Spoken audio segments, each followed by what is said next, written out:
What's going on, everyone? TallenV back here, and today, just a quick update real quick for you global players, actually. Yes, this is actually pretty much just going to be 100% for the global players. You guys got a very, very big update, and a very nice one that JP only recently just got about maybe a month ago, give or take, and you guys now have it.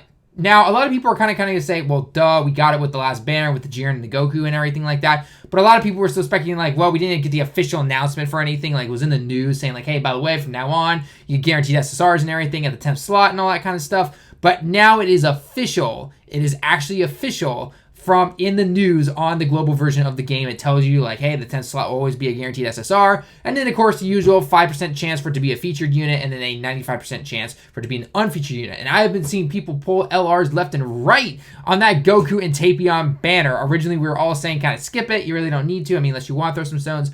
Add a double rate banner, but then now the fact that you guys actually have confirmed 100% that the guaranteed SSR is there, it is really nice. Now, one thing I really wanted to go over, though, was just like, okay, so you guys obviously have the guaranteed SSR. Where's this really going to benefit you, right? I mean, obviously, yes, it can benefit you on an LR banner or a double rates banner or anything like that, because you can possibly try to get the LRs. But what about the other banners? Are the other banners still worth going for? And obviously, the big answer is yes. But I wanted to go over a few of them where I think that not the double rates, but the guaranteed SSR is actually really going to help you potentially. Of course, keyword being here, potentially, because again, it's all luck in the end. You know, you could have some really good luck and get all featured SSRs at the last slot every single time you're doing a multi, and other times, maybe not so much, but we'll have to see. So anyway, I want to go into a few of the banners that you guys are either about to get or, you know, we'll get in about a month, give or take.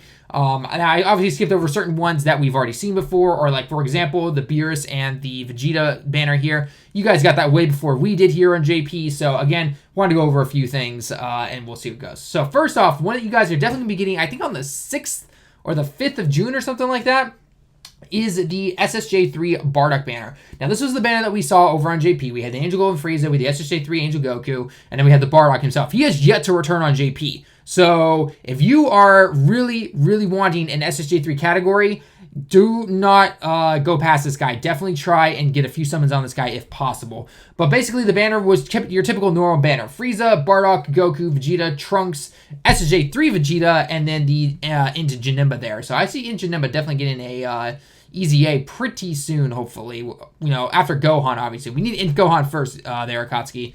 But anyway, Bardock here was an amazing card to get. He's, of course, the SSJ3 leader. He gives the attack and defense up 170% after Dokkan Awakening, and an HP was up 130%, so it's pretty nice.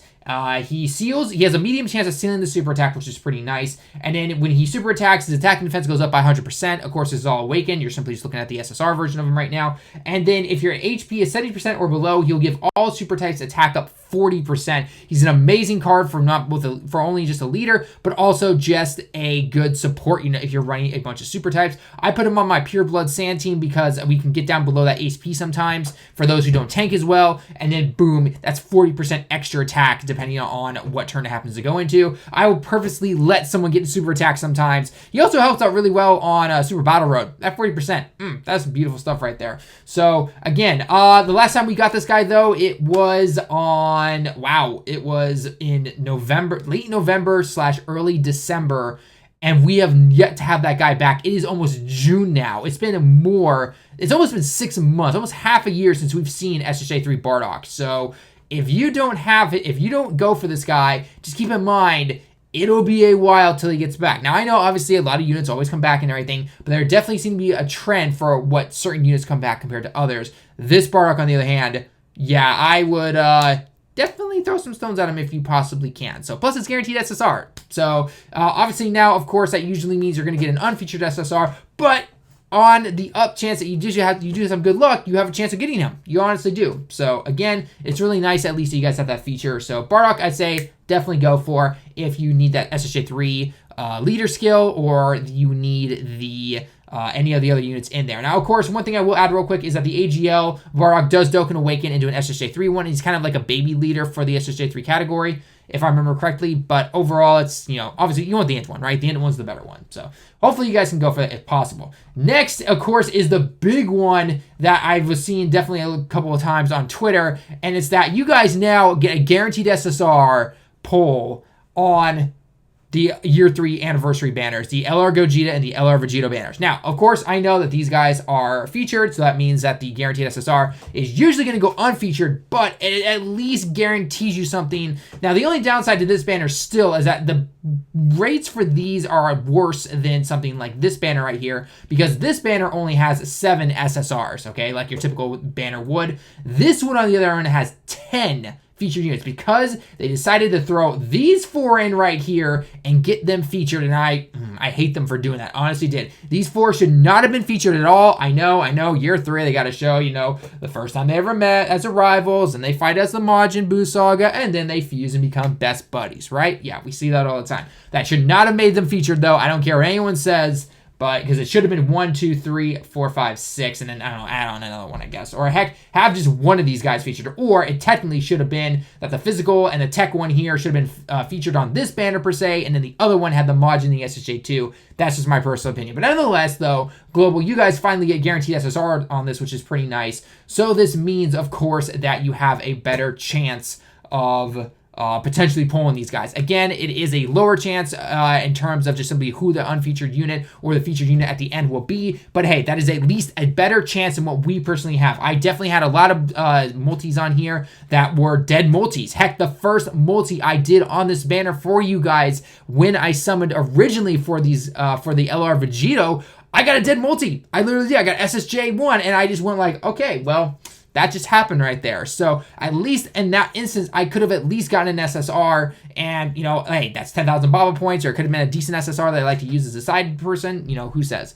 But anyway, just keep that in mind, though. If you are saving up, of course, I know a lot of people have been saving up for year 3 ever since it was announced on JP. They're skipping everything, the LR banners and everything. So if you are, and you get a ton of stones, hey, at least you're getting some guaranteed SSRs. So that's just something to keep in mind right there. And then the last banner I had to talk about, of course, was the Turles banner. This banner was pretty nice to a lot of people. Of course, it was kind of a filler Dokkanfest banner. But again, just keep in mind that it was 7 SSRs, which is pretty nice. And again, that's guaranteed SSR right there, right? The only downside to these Dokkanfest banners is, of course, they don't have the LRs in them, which is kind of a I still personally think they need to throw the SSR or throw the LRs in here. Or I was talking with my friends about, these guys are featured automatically, but whenever a Dokkanfest banner comes around, they need to throw the other Dokkanfest cards in there, or at least something, take at least a few or a chunk of them and say, hey, by the way, these are also unfeatured, so you have a chance to pull these, because there are a lot of Dokkanfest cards that we haven't seen in a while. So, I mean, like, for example, with this movie's boss category, essentially, maybe some unfeatured Dokkanfest units could have been the SSJ3 Strength Vegeta, and then, some other ones that we haven't seen in a while, or something, just kind of random like that. I personally, in fact, that's going to be my question to you guys. Do you think on these Dokkanfest banners, because I know a lot of people are saying, no, because then it doesn't make you want to go for the actual LR banners. On these Dokkanfest banners, would you like to see either a certain chunk of other Dokkanfest units that are not featured, that are not in the banner, be unfeatured in this banner, so you have a chance of pulling them, or just simply have them all unfeatured, besides the ones that are obviously featured on the banner? Let me know down below.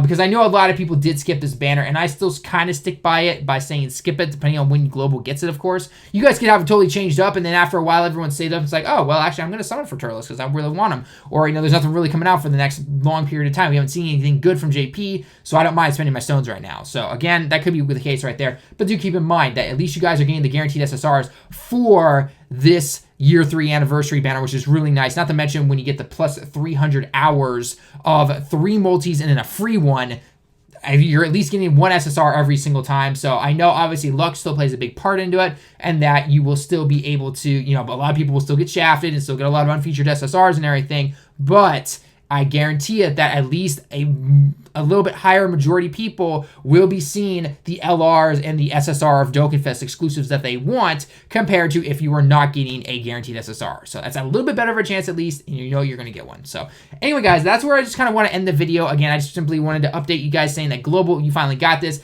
Here are some banners just to kind of keep looking forward to, potentially. Obviously, year 3 is a big one. But the SSJ3 one, do not overlook it. He has not been back on JP for almost 6 months, potentially almost 7 months. By the time some of you might be watching this video, I doubt he's going to be in the Gohan banner that's coming up, so it's hard to say. So anyway, guys, that's going to be it for the video. Let me know your thoughts down below in the comments as always. Answer the poll up top as always. Subscribe if you happen to be new, and leave a like if you liked it. And until next time, everyone, I'll see you all in the next one.